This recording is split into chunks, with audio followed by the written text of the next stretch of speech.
Bonjour à toutes et à tous. Aujourd'hui, nous allons explorer les rouages de la société anonyme, une forme juridique d'entreprise aux particularités fascinantes. La transition d'une SARL à une SA survient lorsque le nombre d'associés atteint ou dépasse 50, imposant ainsi cette évolution légale. Dans cette capsule vidéo, nous nous concentrerons sur la constitution de la SA ainsi que sur les mécanismes de son fonctionnement. La naissance d'une société anonyme repose sur des fondations solides. Les conditions de fond et de forme sont déterminantes. Pour ce qui est des conditions de fond, le capital social, la qualité et le nombre d'associés, et puis les apports sont des piliers essentiels pour sa création. Pour le capital social, il doit être au moins égal à 300 000 lorsque la société ne fait pas appel public à l'épargne, et à 3 millions de dirhams le cas contraire, c'est-à-dire quand la société est cotée en bourse et donc les fondateurs utilisent des moyens publicitaires afin d'inciter les personnes à devenir leurs associés. Le capital social doit être divisé en actions dont le montant nominal ne peut être inférieur à 50 dirhams et à 10 dirhams pour les sociétés dont les titres sont cotés en bourse. Le quart du capital social doit être obligatoirement déposé en banque afin de finaliser la constitution. Le nombre des associés doit être au minimum égal à 5. Il n'existe pas un maximum légal. La capacité civile des associés suffit. De fait, toute personne physique ou morale, marocaine ou étrangère, peut acquérir des actions d'une société anonyme. Les associés qu'on nomme des actionnaires peuvent faire des apports soit en nature ou en numéraire. Les apports en industrie ne sont pas autorisés. Cette forme juridique est imposée pour certaines activités économiques, à savoir l'activité bancaire, les entreprises d'investissement et les entreprises de crédit immobilier. De plus, les conditions de forme, telles que la souscription du capital social, l'enregistrement des statuts, l'immatriculation et la publicité, sont cruciales pour donner naissance à cette nouvelle entité.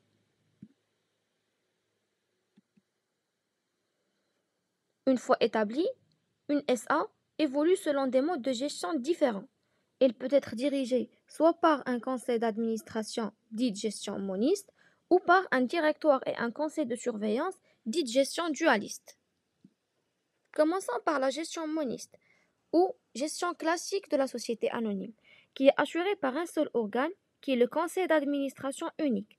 Ce dernier est administré et dirigé par un seul président. En effet, il doit être composé de 3 membres au moins et de 12 membres au plus. Il peut atteindre les 15 membres si la société est cotée en bourse. Les membres du conseil font partie de la société. Ce sont donc tous des actionnaires. Ce sont des personnes physiques ou morales qui, dans ce dernier cas, doivent se faire représenter par un représentant permanent. Il n'est pas nécessaire que les administrateurs soient de nationalité marocaine, ainsi qu'ils peuvent cumuler sans limite plusieurs mandats d'administrateur. Le conseil prend des décisions importantes de gestion et engage la société. Il se réunit périodiquement afin de discuter des orientations stratégiques, des finances et des grandes décisions de la société. Le président est désigné par le conseil. Il est nécessairement une personne physique et investit des pouvoirs les plus étendus pour agir dans l'intérêt de la société.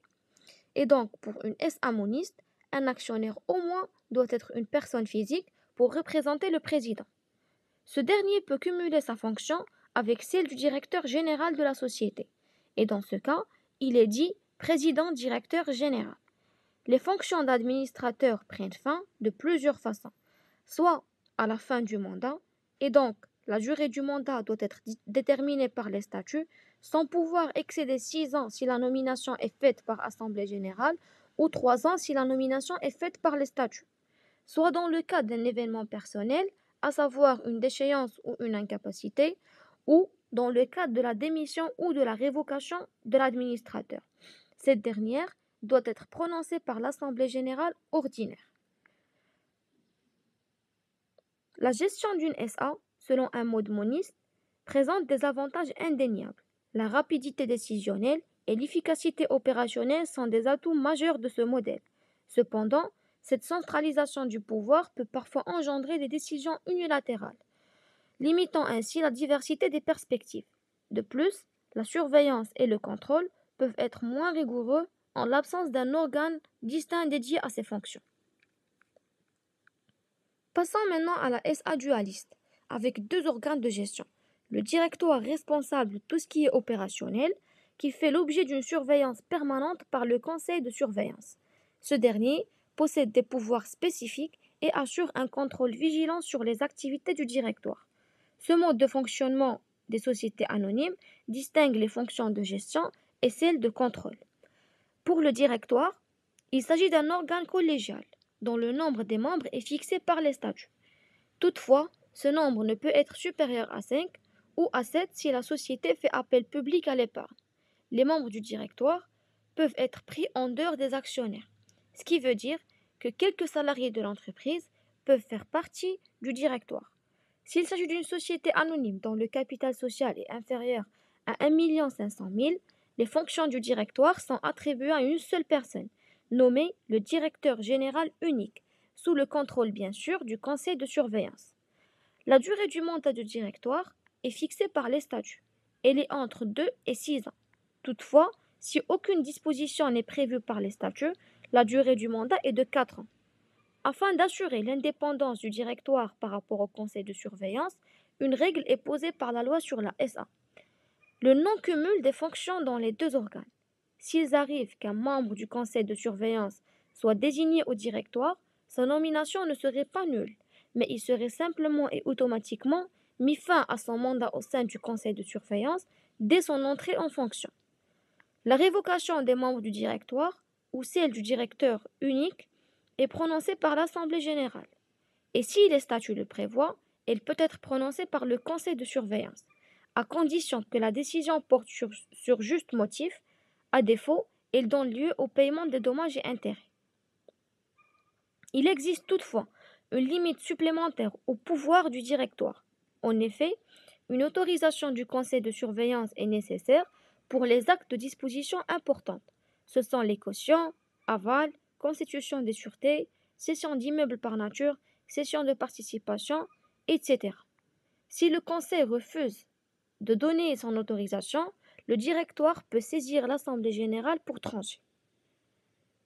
Passons au conseil de surveillance, qui doit être composé de 3 membres au moins et de 12 au plus. Ce nombre est porté à 15 dans les sociétés cotées en bourse. Les membres du conseil de surveillance doivent être actionnaires et détenir au moins une action de garantie.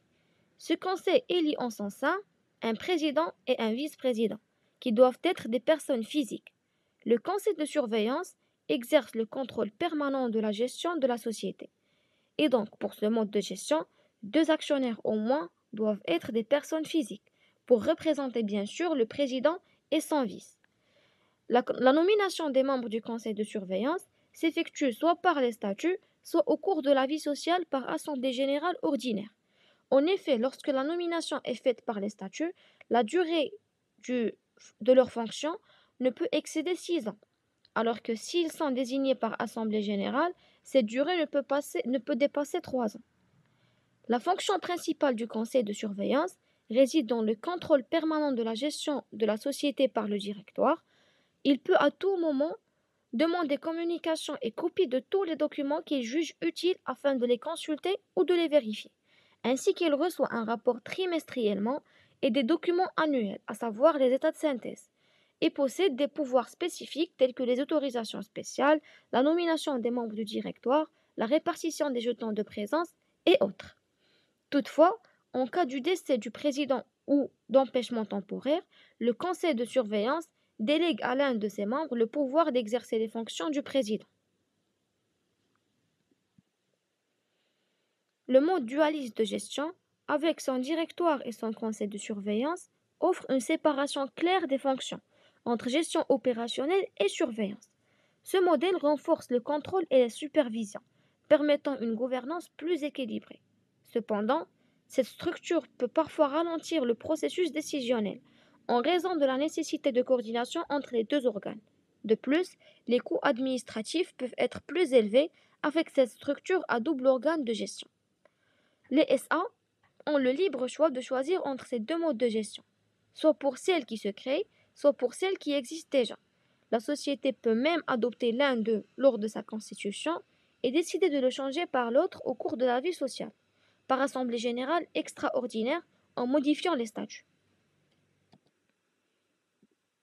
En guise de conclusion, la constitution et le fonctionnement d'une société anonyme sont des processus complexes, mais cruciaux pour assurer une gouvernance solide et une prise de décision éclairée. Les conditions de fond et de forme régissent sa création, tandis que les différents modes de gestion, notamment la gestion moniste ou dualiste, offrent des structures distinctes pour répondre aux besoins spécifiques de l'entreprise. Ces organes jouent un rôle essentiel dans la supervision, garantissant ainsi une gestion transparente et efficiente de la société anonyme. Je vous remercie de votre attention.